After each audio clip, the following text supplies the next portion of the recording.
So hey everybody, welcome back to our channel. Thanks for tuning in. I'm Bert. I'm Jacqueline. And this is our first official video. We're going to be talking about a couple different things here. It's pretty much from her perspective, but I'm going to chime in a little bit too, because it takes two to definitely go through Making a this baby. process, this process of making a baby. Yeah. So the first thing we're going to start getting into is the process of pregnancy. Of course, everyone out there should know how babies are made. But everyone's pregnancy is a little different. Obviously, you hear, you ask your mom, you ask your sisters, you ask your cousins how their experience was, and one thing that's common throughout is that everyone is different. Everyone goes through something different. So we're just going to talk about our experience, her experience, and so we're just going to get right into it. So definitely pregnancy is not easy. At least mine wasn't. I mean, I've had coworkers and different people have, completely different experience than me. I had a coworker that she was like, oh, I've had 3 kids, and she didn't feel a thing. And I remember going to go get my eyebrows done. I think that was probably like the most significant one because I was feeling so bad. Like I was feeling so sick. I would get nauseous every single day. It was definitely not an easy process for me. And normally I know things like end up leaving most people after 3 months time, but it was like throughout the pregnancy for me. And I remember going to go get my eyebrows done, and there was a couple women there, and Bert joined me. It's funny because the woman, Natalia, who normally does my eyebrows, she's amazing. She asked a couple of the women that were there, specifically one, she was like, oh, she's had 2 kids, I think. And she's like, oh, how was your experience? Because she knew I was feeling so bad. And she was like, oh yeah, it was perfectly fine. I had no problem. It was great. She had no symptoms whatsoever, and I was like, bitch. Yeah, she was rubbing it in. I was like, man, why couldn't that happen to me?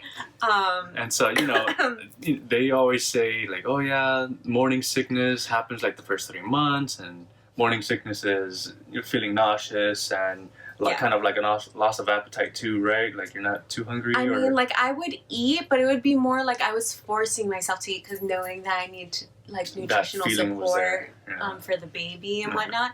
But I didn't have any cravings. People normally oh my god, they would ask me, what cravings are you having? I was like, none. I really didn't. I didn't have any cravings. I was just I don't even know what to eat. I just want to eat something that's not going to make me feel bad. Yeah. And people were like, oh, you need to eat saltine crackers, and ginger helps, ginger ale, all of these things. It did not work for me at all. I hated saltine crackers. They were the most disgusting thing on earth. I was trying to shove them down in my face just because, people had suggested that to me, and it totally didn't work. I drank ginger tea. I even got ginger, ginger candy? Candy, everything. I tried all of these things that people had recommended to me, and they just didn't work, unfortunately. I really wish that they did, or they would soothe me somehow. But, like he said in the beginning, every woman is different. Every pregnancy is different. So what happened to me might not happen to you at all. I think I'm more of on the rare side, honestly, as far as morning sickness throughout. I experienced it all the way up until the end. I didn't really get a break from it. So that was my situation, and thankfully I had my doctors really, really help me. They were incredible, and I kind of had a little bit of a breakdown at some point because I was just waking up every day throwing up kind of and feeling extremely nauseous. It really affected me. I worked all the way pretty much until the end of my pregnancy, so going to work was so incredibly difficult for me. And even driving. I couldn't drive anymore. I had people, I had him drive me, I had my mom drive me, I couldn't drive myself. I didn't feel safe at all. So, I mean, thankfully I had that support system throughout my pregnancy, because if I didn't, I had started a new job, and that was really difficult for me because I felt I was, not only that, I got promoted, and I felt like I was letting people down because like I just couldn't control what was happening to me, so it was really really hard for me. But thankfully, a lot of people were accommodating. Obviously, our human resources at work was very helpful, and her new supervisor, when she got promoted, was very helpful as well. Super nice. So there was that support system there, and we hope that everyone has that support system, even if it's just like one person, two people. It's definitely a team effort to get through it. Yeah, most definitely, especially if you go through what I had to go through. Yeah.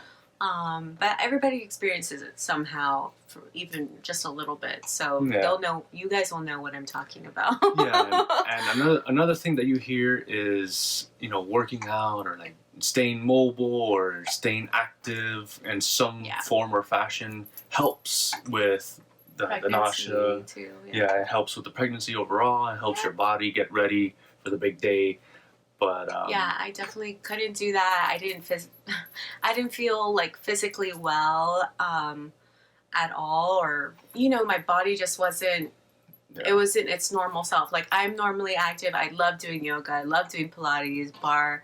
I like running with my husband, especially. He pushes me. He loves running, biking. You know, we're pretty mobile. Like not like we used to be in a way, like, but we are physically active and we like the gym. We like being healthy. And for me, I just had to kind of stop myself. I didn't feel comfortable. I had seen a couple of different things like on YouTube, and you know, I follow a couple of fitness you know, gurus pretty much like online and whatnot, and on Instagram that really inspire me. And I saw them like working out while they were pregnant, and that's great. I like so much power to the people that, you know, really can be pregnant and work out and be physically active. That's like so incredible. What a blessing, because I wish I could have done that, but it just didn't happen for me. I've never been the weight that I've been now, and like while I had Tristan, I'm normally like, I've been as low as like 105. Like the highest I've ever been in my life was probably like, I don't know, like 125, 130 at the prior most, like to pregnancy. And I went all the way up to 167, I think, like during my last visit to the doctor. So it's like really high for me. Tristan's 2 months now.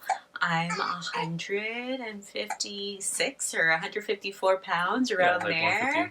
So, you know, it's definitely hard also, like, because I'm starting to breastfeed, and, you know, I don't want to mess that up because it's been going so well for me. So I don't know how to balance that. Anybody have tips? You can definitely put it down there. I'll leave a comment because that would be awesome.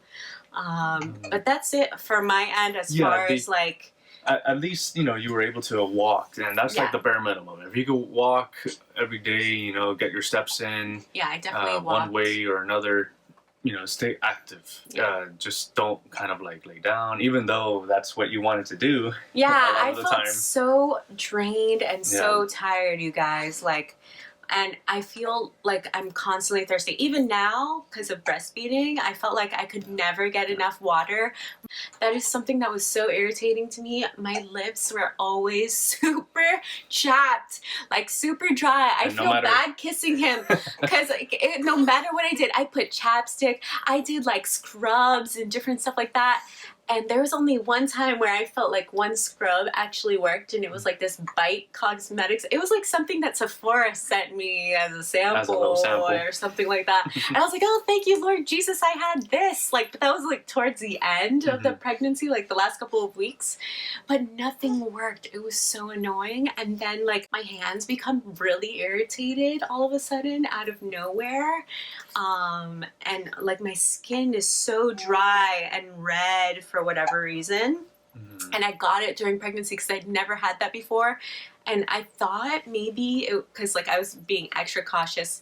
Now we have coronavirus and different stuff like that. But even prior to coronavirus, I deal with a lot of people at work, and I would put gloves on. I use a lot of like hand sanitizer, and I don't know if that triggered it as well, but like in October when I had to go back to the section that I was working in, I did use that quite frequently every single day, like multiple gloves and stuff like that. I didn't really let my hands be free.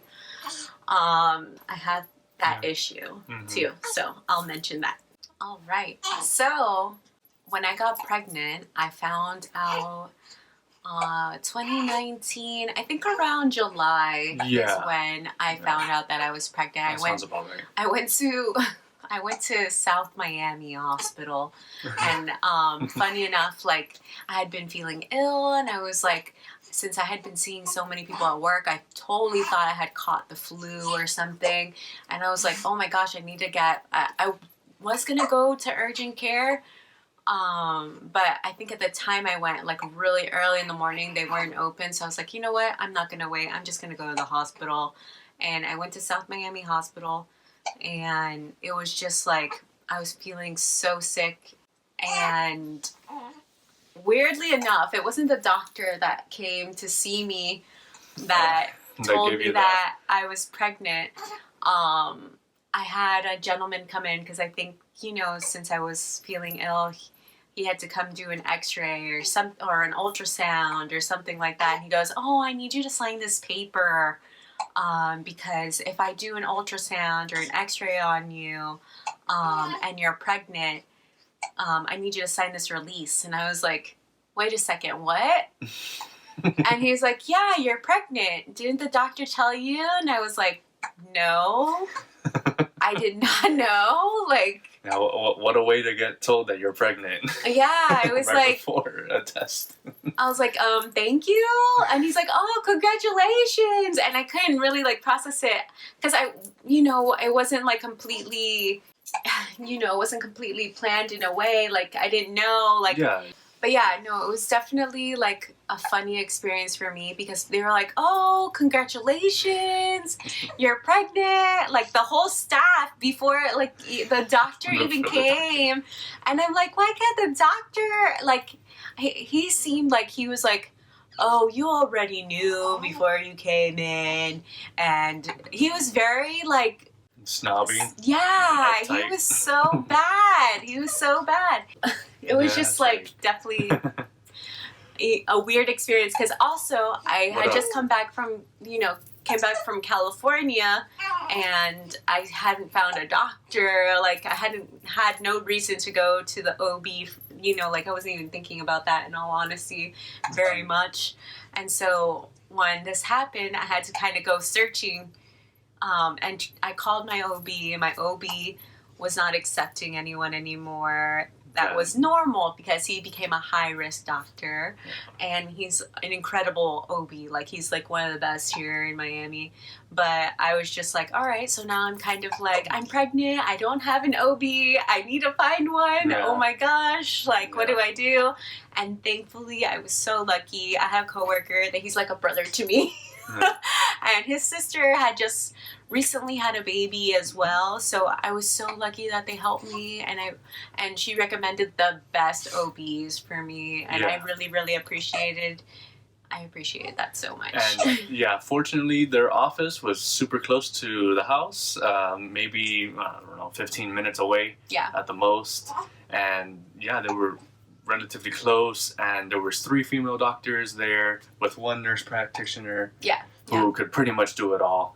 It was, it was a whole new experience for us. It was definitely a good experience too, just because I know a lot of people that go to an OB, they have like 8 OBs, 5 OBs, how many, and they only see 1, and then when they have their baby, any of them can come in and they don't know the person that will come and help them that weekend or whatnot. It's not necessarily their doctor. And thankfully what they do at the OB that I went to, they have 3 doctors. All 3 of them rotate during the time that you're going in for appointments. So I thought that was really incredible so that you feel comfortable with all 3 of them, regardless who comes in. But yeah, I thought that was really smart of them. And then I had a really incredible nurse practitioner.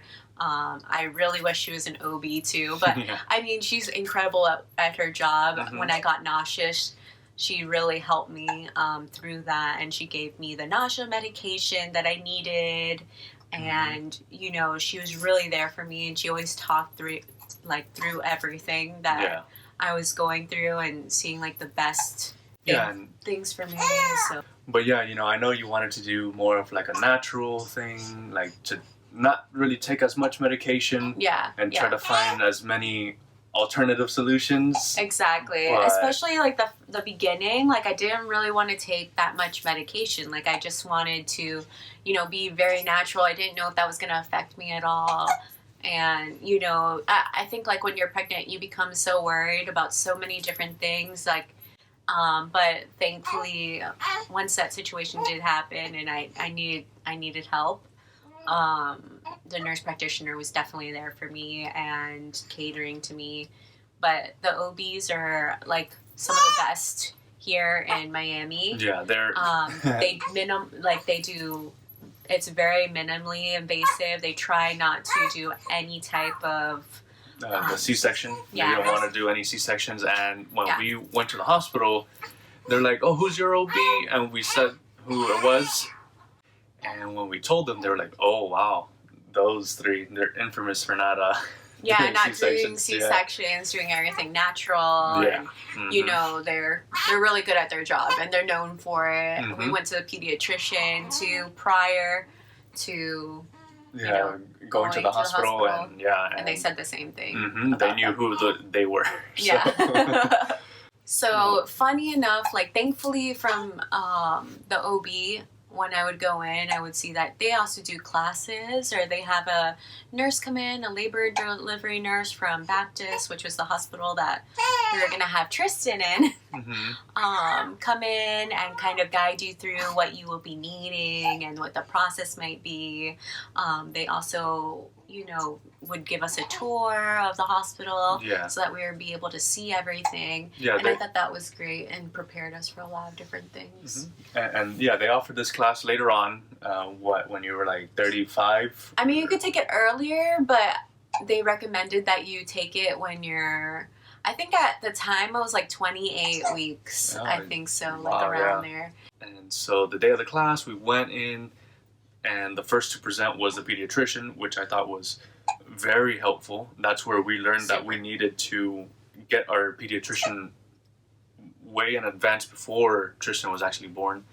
And that's something that we didn't know about. No, that's something I definitely didn't think about for whatever reason. Yeah. Like I thought, oh, you know, like after he's born, I'll look for a pediatrician and then we'll go. But definitely smart. If you haven't done that, get yourself a pediatrician before even going into the hospital. Thankfully, I mean, this gentleman, he kind of told us a little bit of like what would happen after, but I'm happy that we found a pediatrician nearby because that's what he highly recommended, you guys. Like if you're going 45 minutes to go see a pediatrician from your home, it's very out of the way. So I thought that was really smart of him to be like, look, you don't have to pick me necessarily or whatnot, because, you know, people, when you see someone or you feel comfortable with them and you meet them, you want them to be your pediatrician or whatever, or you know, the person that takes care of you. But we found a really incredible group of doctors not too far away from us. So and they say, you know, ask other people who were pregnant, who they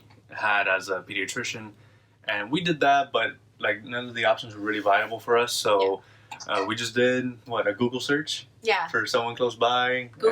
Google worked. Yeah, it worked in our case. Yeah, we went to, we're currently going to Pinecrest Pediatrics, and so far, they've been amazing. Yeah. Even through this crisis, they've been really good with us. Super. So, kind of going back to the class, the pediatrician definitely helped us out, figure things out for after pregnancy. Well, during pregnancy, we were totally focused on the delivery and the day of. Sorry. So, yeah, we were totally focused on everything leading up to the birth, but not really thinking too much afterwards. Right. So, the only thing that I thought of afterwards is the pain I might go through. The recovery process. The pain I might go through after, and the things that I might need. I definitely got that before. And I did look up a lot online. Like I did do a lot of YouTubing and looking at blogs and vlogs, everything I possibly could. And the labor and delivery nurse, she touched on a bunch of different things, like what to expect when we got there, the process, Yeah, what you should bring. And you can like look at YouTube and everything, but the nurse is actually there. She experiences this every single day. And so she was super knowledgeable and sweet and funny. Yeah. And she helped us gather like as much information as possible about the hospital portion that I had no idea of. And my mom, I mean, she had me a while ago. Bert's mom had him a while ago. Yeah, so and they kind of, I tried to ask them and they were like, yeah, they don't remember. Know. I don't remember that stuff, you know? Yeah, so that was really great. And we thankfully got to do a tour of the hospital, which was really nice. And so we got to be able to know where to go. Yeah, it was helpful to know where we needed to go and where was the best place to park. You know, in my situation, like if we had an emergency, I needed to know where to go and not worry when we got there. So that definitely helped out. And once we got in, they had told us that they were going to show us some delivery rooms and the recovery rooms. But unfortunately, we only got to see one of the delivery rooms. Yeah. And they were expecting someone to come in too, so we just kind of like got a sneak peek. We got like a little quick preview of everything because they have been having a lot of people come in. It was overbooked in a way, like obviously the hospital. There's just a lot, you know, there are a lot of pregnant mamas coming in, so that kind of like we got left at a disadvantage there in a way. But I mean, we pretty much got the gist of everything, and it was good to have that moment because I know a lot of people aren't getting it now. So. Yeah, and just, you know, having the knowledge of where to go and what things will be like when we got there definitely helped. Even though even though there was construction by the time we had to go to the hospital. They gave us a nice map, a nice drawn out map. Prior to. They were like, you know the tour that you did?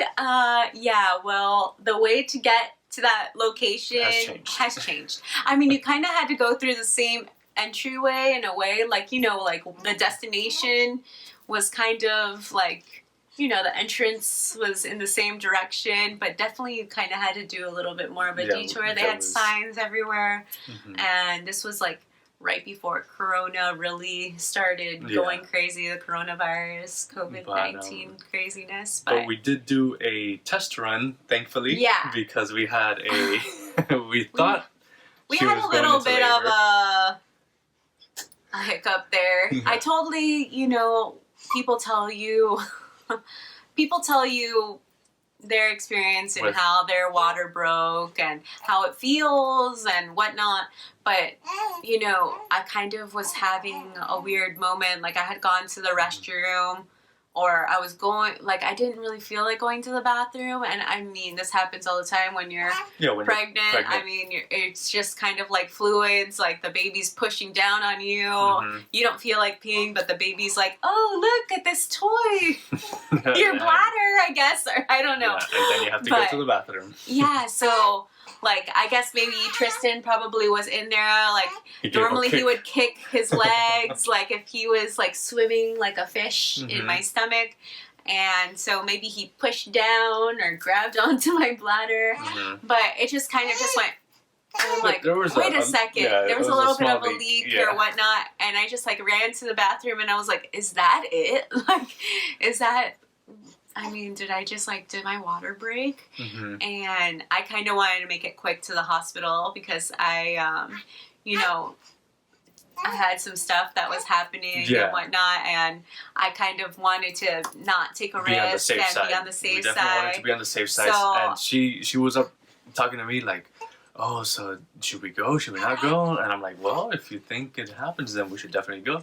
It was better to be on the safe side. Yeah. And so we went in. It was like 10 o'clock at night. We went in on February 29th, I think it was. And Tristan's due date was March 2nd. Yeah, it was really close to his due date, too. So I was kind of like, oh, it probably did happen, you know? Maybe this was it. So, yeah, definitely my little boy. So, definitely we went to the hospital to be on the safe side. And I think that was the best decision. Overall, because we did the route that we had to do prior to really going to the hospital. Mm-hmm. And, you know, they checked me in. We did triage. They had like a little separate area for if this happened or whatnot.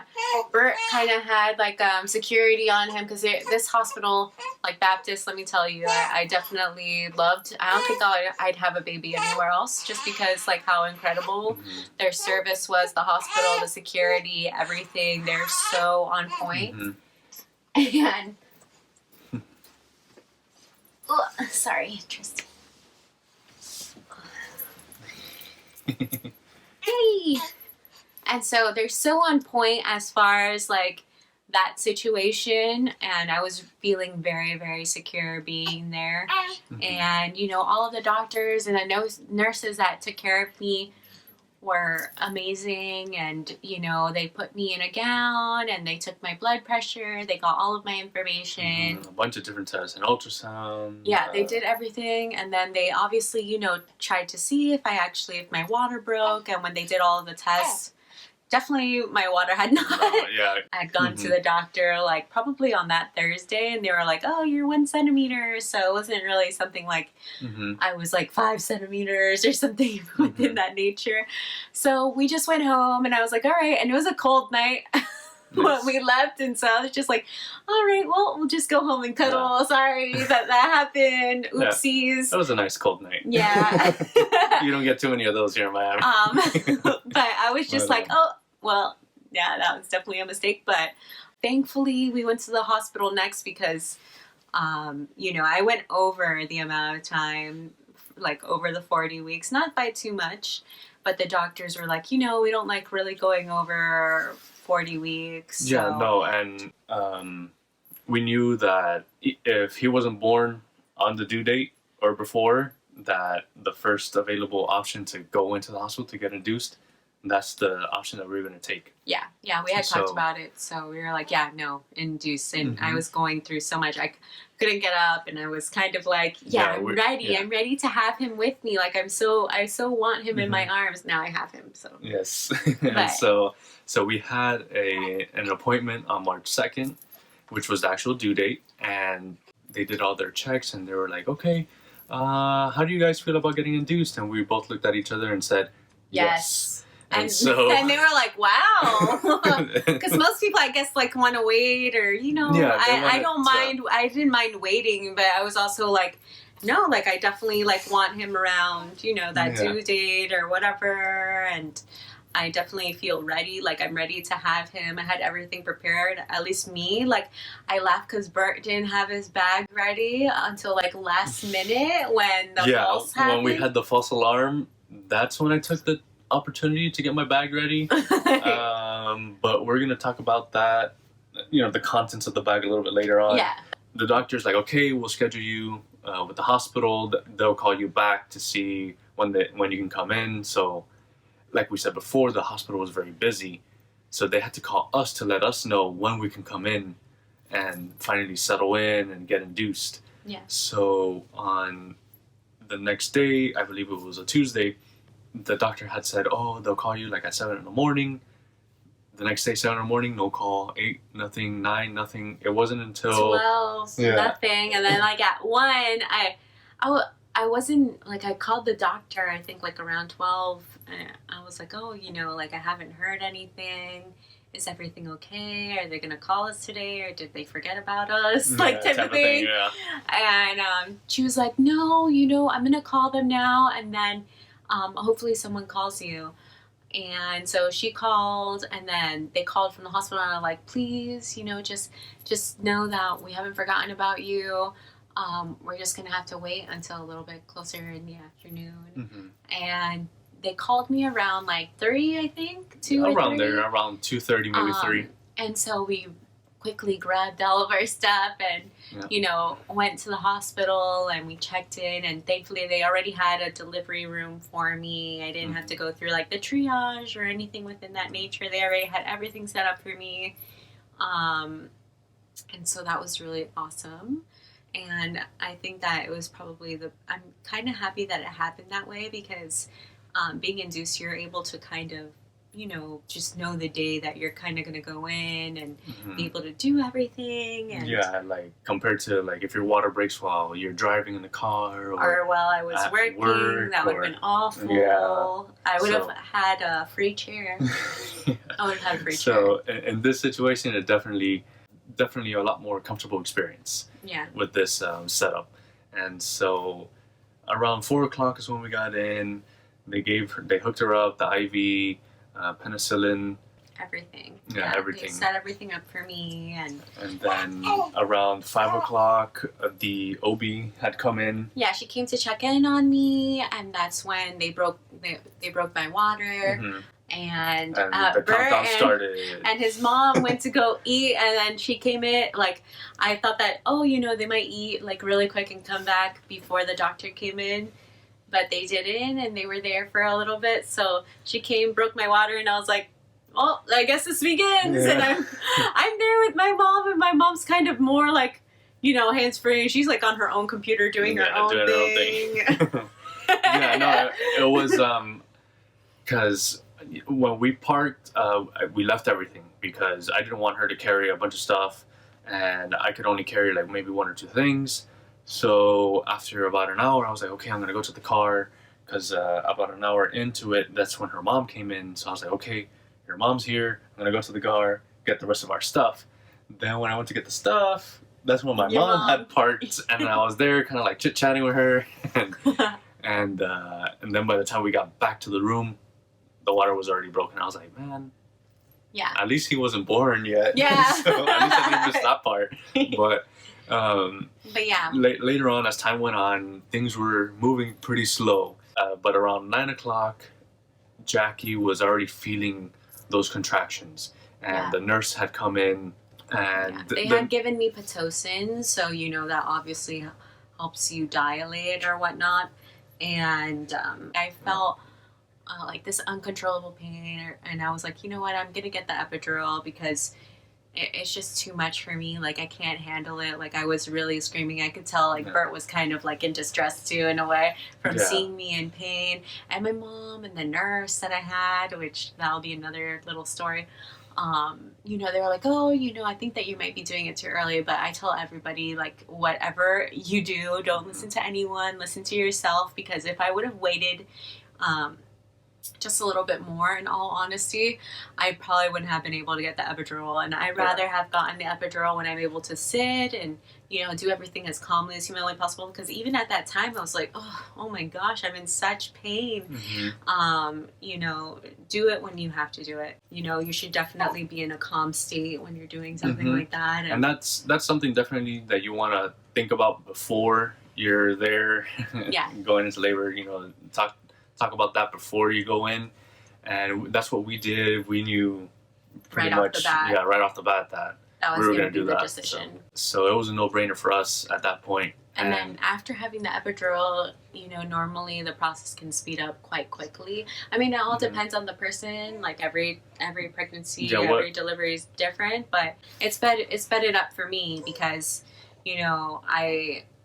I definitely was feeling a lot. Like, normally people had told me, like I was numbed out, didn't feel anything. Like, I asked Bert's mom, and she was like, oh yeah, I had an epidural, and I didn't feel anything. And I was like, maybe I have, I guess a tolerance for painkillers might be high, because like I was feeling all of the pressure really, really strong. Like I wasn't completely numbed out where I didn't feel anything. Like I was feeling everything. And he's super strong baby, but I was feeling it, and I had to go to a point where I just like turned to Bert and I was like, I'm sorry, I'm gonna have to start screaming. Not screaming, but like being like, ooh, I can't handle this anymore. Like I was just like, I had to let it out. When we came in, they hooked her up to 2 different heart rate monitors, one for herself and one for the baby. And the one, I think the one for the baby also doubles as kind of like a measure for the contractions. Because I had talked to the nurse a little bit, and I was like, oh, what's that line there? It's like, oh, those are the contractions. And we had the monitor there, so we can see on the monitor everything when the contractions were coming and at the peak, and then lower when it dropped down. But after the epidural, and kind of like shifting around because of the pain and being in an uncomfortable position.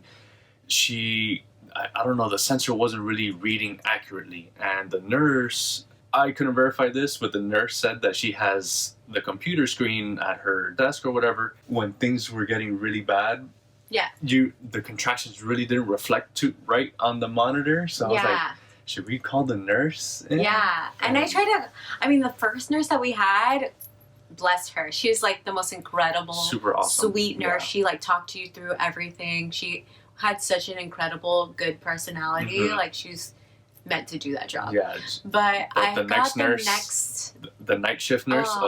I was just like, oh my gosh, please don't leave me. And I told her too, before she left, please leave me with someone that's just as incredible and nice as you.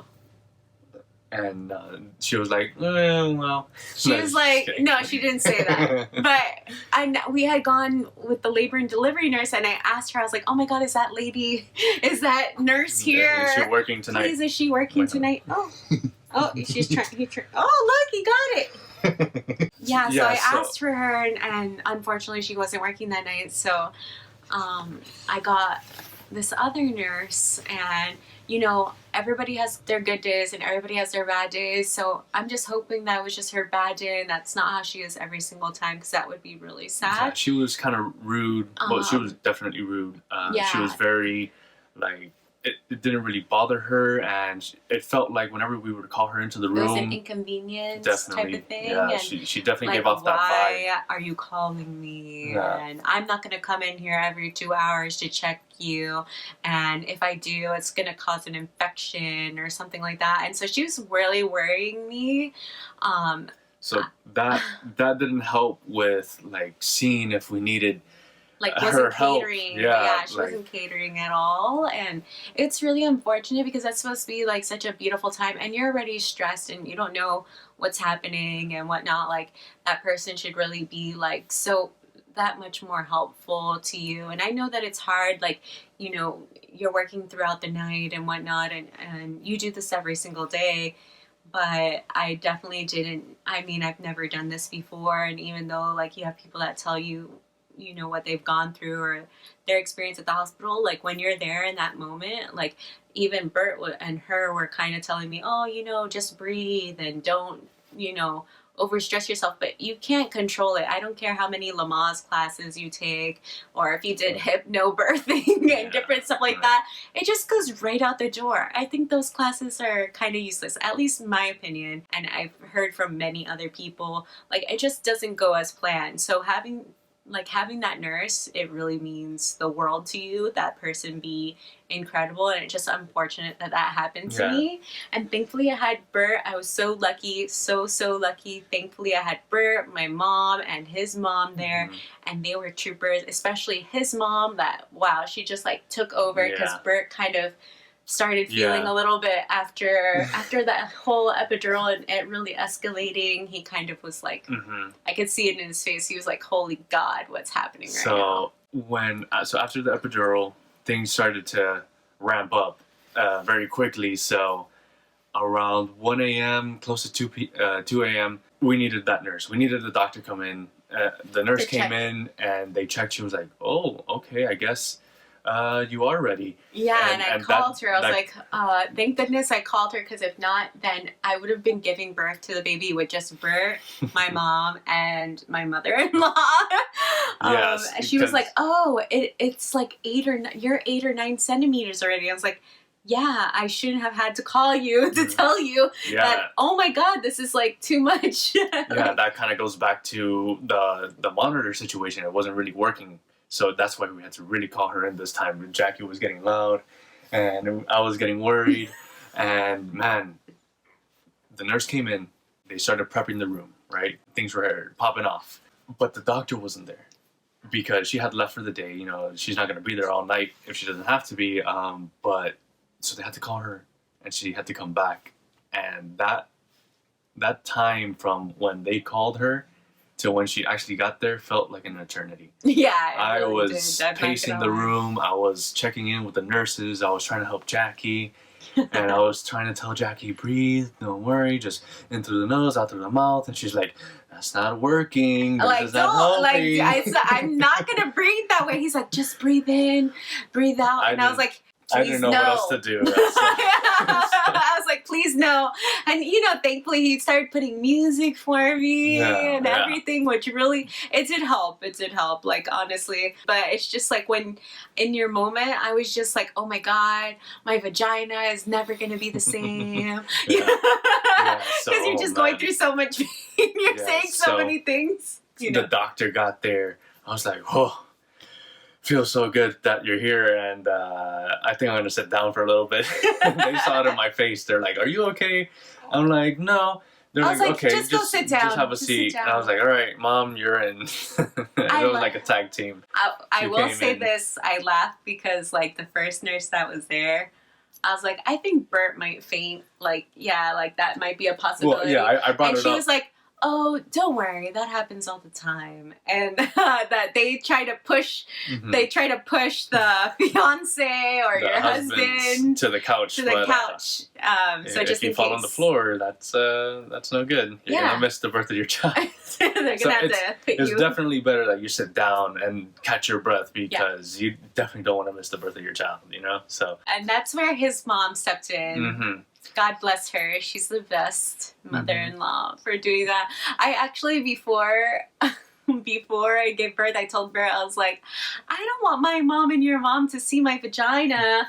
And I could totally do this, like, with just you and me. But you know what, you guys, like, no, you need your moms. Like, you need a team in there. You need people that are close to you. Exactly, to like be your support system. Because if I didn't have them, and I just had that nurse, that she was just like during when I was giving birth. Oh my God, I guess I wasn't pushing properly. I didn't know, like, I guess for me, my perception might have been wrong, but like, I felt like I was pushing the same, but maybe because of the epidural, it was different or whatever I felt wasn't what was really happening. Yeah. And I had the nurse, and I literally had like her holding on to kind of like a towel and me pushing at one point too, and different things like that. And I was trying everything, and she was like, "Oh, you're not doing this properly. It's like you're taking one step forward and 2 steps back." And I was like, "What do you mean? Like, I'm just pushing the same." She got me so frustrated. Like, I literally was like, "Oh my God." Like, I kind of just freaked out. And thankfully my mom and his mom and Bert actually got up from like him sitting down. Yeah. That's when your mom stepped in. Yeah, everybody kind of stepped in to get help your mind me off of that. because I was that was like an hour into actually pushing and all that. The doctor got there like around 2-ish. Yeah. And that's when she was allowed to push and really try to get the baby out. And, because they were like, oh, you know what, we were waiting too. They were like, oh, don't push, but your body is naturally doing that. I was just like, I just wanted to push her. My body was just like, push, like push him out. Her body, your body tells you that it's time, but it's hard to kind of fight against that. Yeah, most definitely. Yeah, the doctor too was kind of on the same boat, saying like, yeah, you're not doing it right, and how is she supposed to know what's right and what's wrong? Yeah, I mean, it's my first time. It definitely, it's kind of like, wow. It all felt the same. I don't know if there's a YouTube video for that or who you can ask, like, how to, like, really get yourself to, like, push a certain way.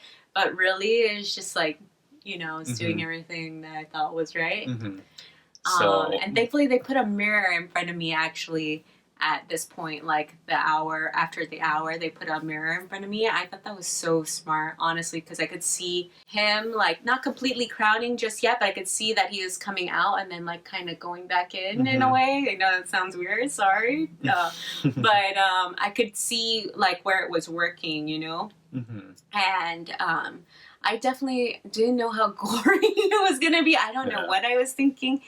But, it was definitely, like, I saw his head crowning. At that point, they kind of told me to stop because they just wanted me to be able to relax and try to do the least amount of damage as possible. So, like, that was so much pressure. Like, just waiting for his head like right there, like to you know, and I was just like, oh my god, I can't wait. I just want to push him out, you know? And up to this point, I was actively avoiding looking to see if Tristan was coming out. I was like, okay, if I was bad and he wasn't coming out yet, I'll probably be bad or worse if I see him coming out. And so I actively avoided it for a while there. And they even mentioned, oh, we see the head of hair coming out. My mom was saying that. The doctors were saying that. I was like, no. I was trying to shield myself. Eventually, I don't know what it was. I just kind of like got over that feeling. And I was like, okay, let me look and see. And yeah, you could see his head coming out. And I was like, oh man, this is happening. And they're like, all right, like one more push. And I was there like, all right, please. All right, let this really be like the last push that I have. Process, yeah. And finally, like when he came out, like, you know, Bert started crying. Like I saw him start crying with his mom and everything. Like she was on his side and my mom was on my left-hand side. And like they were like, all right, and they gave me the baby. And I, you know, after 2 hours of pushing, I mean, that's like seriously like the workout of your life. I was exhausted and I was I was in shock. I was in complete and total shock. So when I had him at first, I was kind of just like, oh my God, he's finally here. And then, you know, I started crying and it's just such a miracle, like having him there finally with me. I could finally see him and like, I didn't do any of those we didn't do any 3D or anything like that. We decided not to do that. So we didn't get any type of glimpse of how he would kind of look like or whatnot. We just had that experience. We were just like, we wanted him to be a complete and total surprise.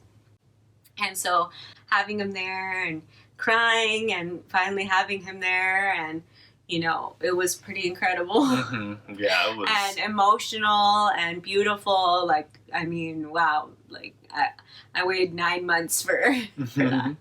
It is definitely the most unique marathon any of us can go through. Yeah, most definitely. And then I laughed because, like, I didn't even think about it, and maybe you guys, like, will probably be in the same position. I completely forgot about it. But after Tristan was born, they were weighing him. Bert went with him, and he followed him. You know, thankfully, they don't take the baby out of the room, which is incredible, like, throughout the whole time. But Bert stayed with him, and while they took him out, the doctor... before obviously she started telling me, she's like, okay, one more push for the placenta. And I was like, I had completely forgotten about that. And I was just like, I had pushed so much already. I was like, all right, whatever. And I just pushed for the last time and she took it out and I completely forgot about it. I seriously did.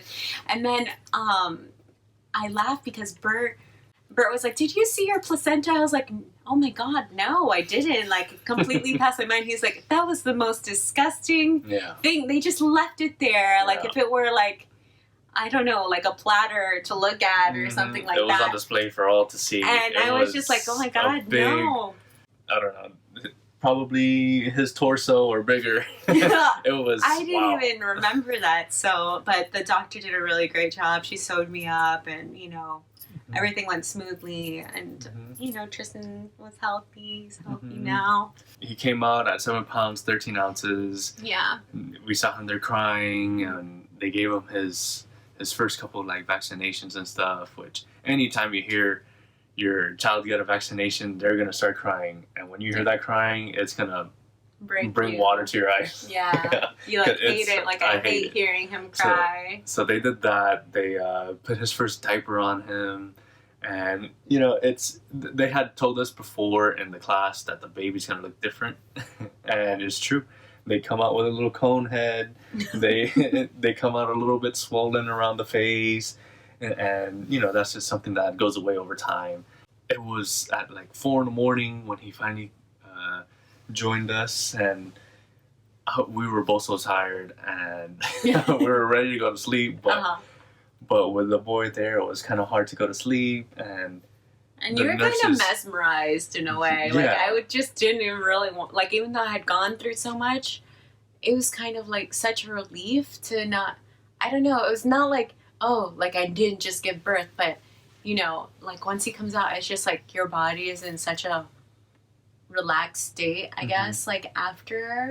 And I felt so at peace that he was already here and whatnot, that I think also, you know, that epidural helped me, but Yeah, maybe. but you know, I really was, and I was just like happy to have him. I didn't really like want to lose any sight of him, and since the hospital was packed, we were supposed to stay in the labor and delivery portion for a day, but we didn't. They rushed us out of there because they had like an emergency that happened, and so we did get put into the recovery portion quite quickly after, like probably I would say no more than an hour after. And so thankfully they kept him with us the whole time. He never left our side. Like, so from the beginning, we changed his diapers and we swaddled him, which helped. Like I knew I had to take charge of something, so I took charge of swaddling. He's really good at swaddling. And I loved wrapping him up in like a little burrito, and it was so cute. Yeah, have him like and that. his little cap that they gave him, and thankfully, you got to choose like if they gave them a bath right then and there. But I was just like, no, like we're gonna they had told us with him. They like, had we told had us that option. Kind of like like the Association for Pediatrics or something. They were like, wait a little bit to give them a bath. We decided not to give him a bath right away, figuring he just came out. That was already traumatic. But if we already put him back in like whatever temperature water, it would be another traumatic experience. And he just had shots too, so we decided to give him a little break. It was beautiful. Like, I loved being able to do skin to skin.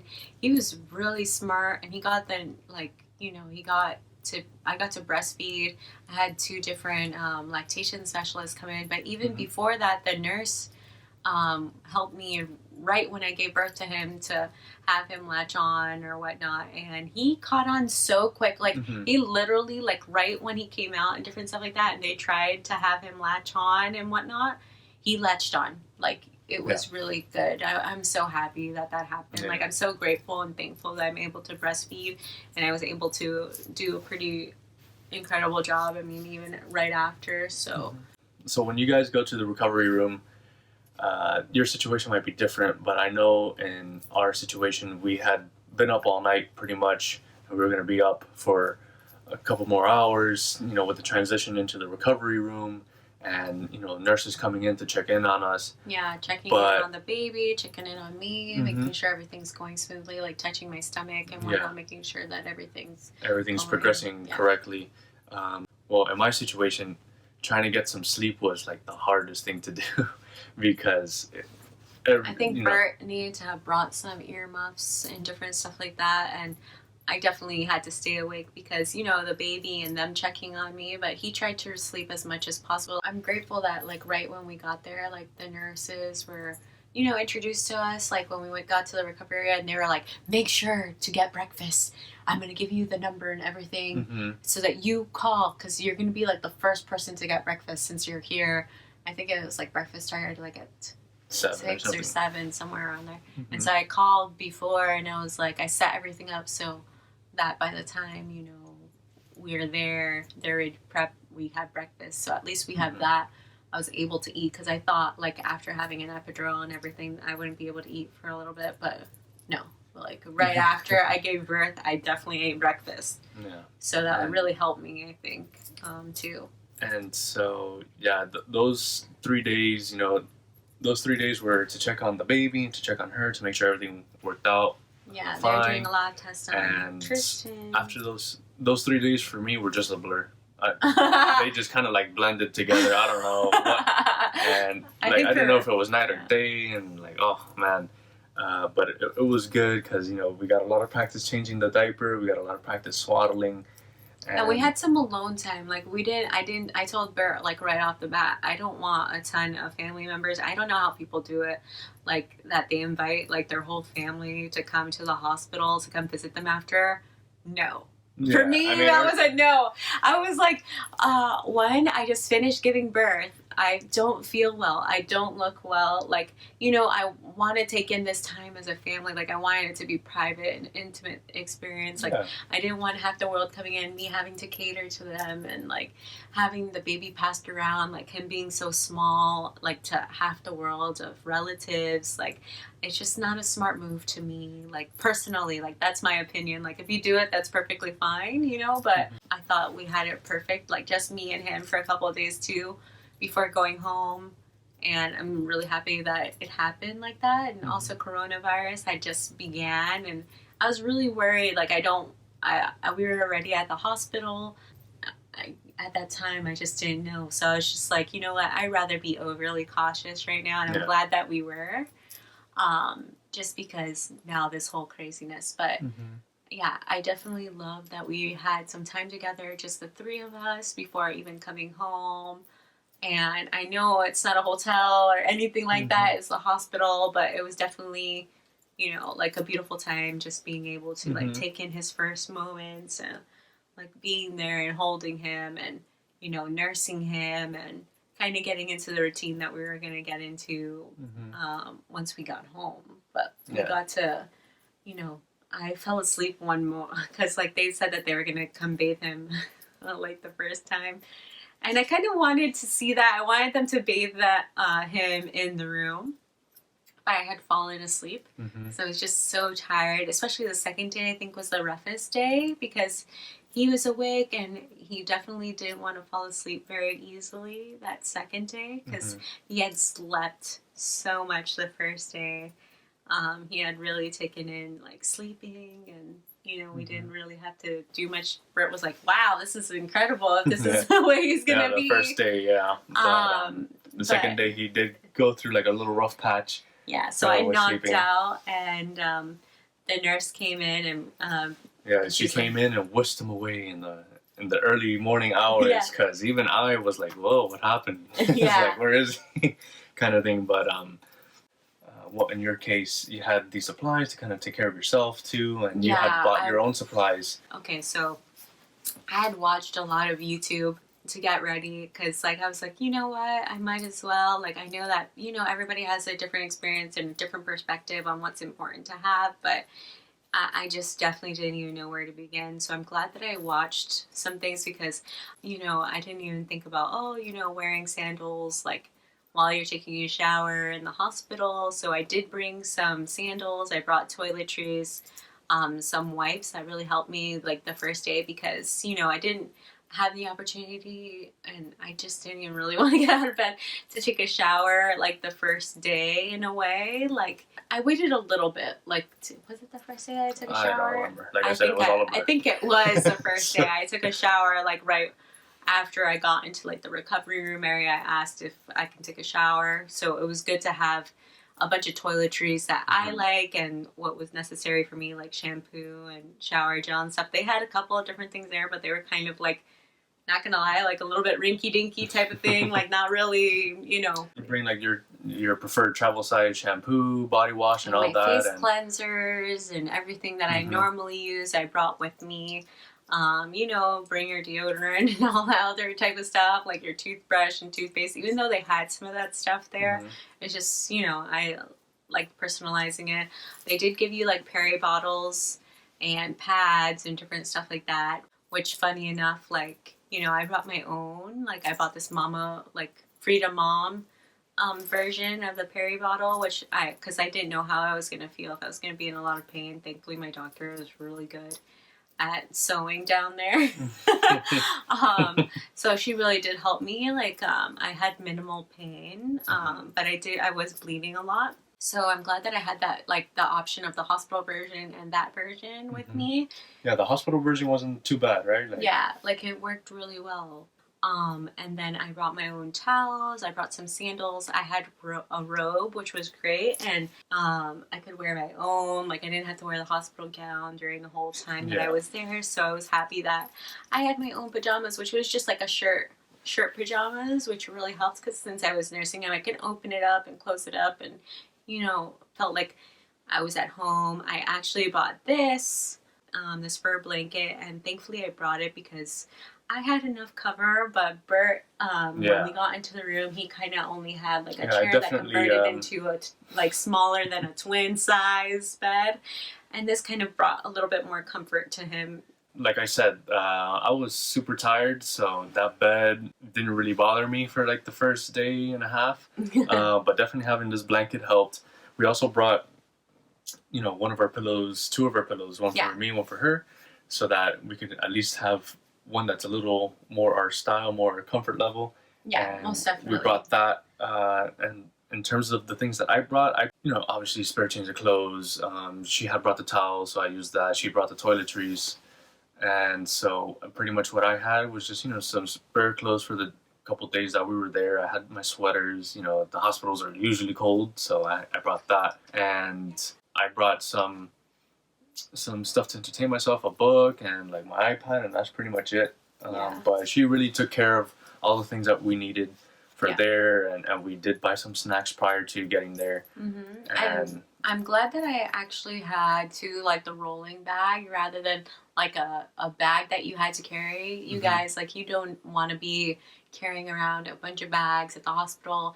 If you're able to just simply roll it, it's so much better. And if your, you know, husband brings a bag, that's normal, that's fine, because you could place it on top of the rolling bag. Yeah, you know, definitely that rolling bag helped. Yeah. Because from bringing it into the hospital and then moving from one room to the other, it definitely helped carry other stuff too. So definitely get your rolling bags ready. And they give you a lot of stuff before you leave. We did have like we had incredible nurses that took care of me in the recovery room. Especially one nurse that she really helped me, because like when you're in the other portion, they give you a certain amount of things that you're able to use from labor into the recovery portion. And let me tell you, like, I ran out and I went to go see the nurse, and I was like, do you have these pads and this stuff and whatever? And she was like, normally you only get that when you're coming from the labor portion into the recovery portion, and once you're done with that, you use what's here. And I was like, I used it, but it wasn't the same. Like, the pads that they gave me for the labor into the recovery portion were huge, and they were awesome. They were like really good, and I was like, I need them in my life, please help me. And like, she's like, you know what, normally we're not allowed to go over there, but I'm gonna go in the middle of the night and take a bag for you. And I was so thankful that she did that. Bless her, and the hospital should let them do that. I'm sorry, like, let them have the same stuff. I mean, you need it if you need it. And I laughed because like when I went out, there was another girl that asked her nurse, because she was out there in a gown just like me.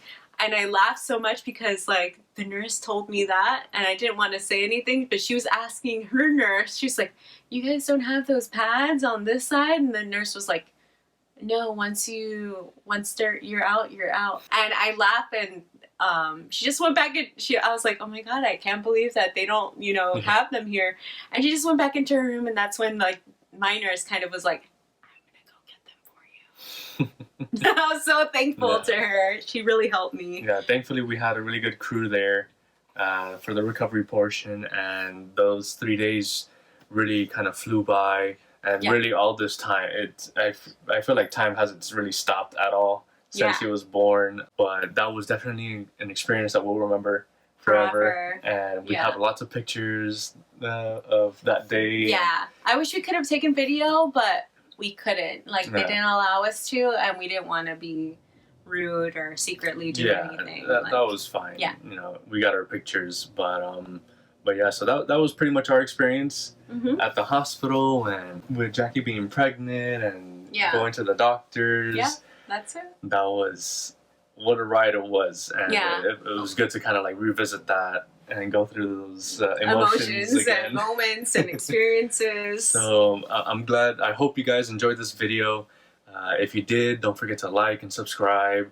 And check out our future videos. You know, stay tuned into the channel. We're gonna have more content coming to you. Hopefully, we can get them out quicker. But you know, we have other jobs. And this little guy takes priority. So hopefully, we're able to do more of these, because I really enjoy it, and I feel like, like I said, everybody has a different perspective. It's nice to put some stuff out there that might help somebody. Yeah, I'm glad we can share our perspective, and stay tuned for the next one. All right, see you later.